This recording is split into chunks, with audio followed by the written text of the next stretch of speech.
প্রথমে স্বাস্থ্য পরিবার কল্যাণ মন্ত্রণালয় খুবই মর্মান্তিক একটা ফিডব্যাক প্রতি সপ্তাহে আসলে আমাদের সামনে আসছে।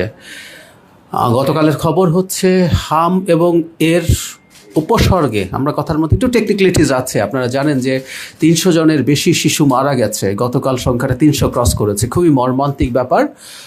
এর মধ্যে ডেফিনেটিভলি হামে আক্রান্ত হয়েছেন, এটা প্রমাণ হয়েছে। সংখ্যাটা খুব বেশি না, কিন্তু যারা একই উপসর্গে আক্রান্ত আমরা ওটাকে ওভাবেই দেখতে চাই।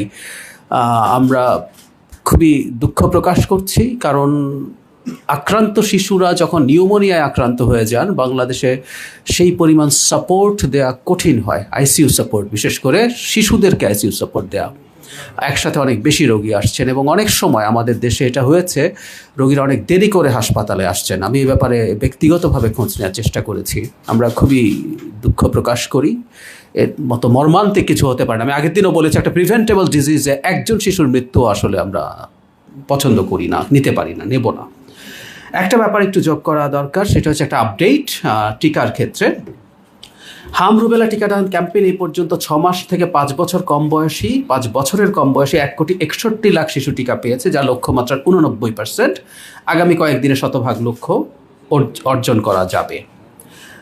এছাড়া যেটা হয়েছে, টিবি হাসপাতালে যুক্তরাষ্ট্রের পক্ষ থেকে যক্ষা রোগ শনাক্ত করে 6 লাখ জিন এক্সপার্ট কার্ট্রিজ ও 11,000 শিশুর জন্য যক্ষা প্রতিরোধী ওষুধ অনুদান হিসাবে পাওয়া গেছে।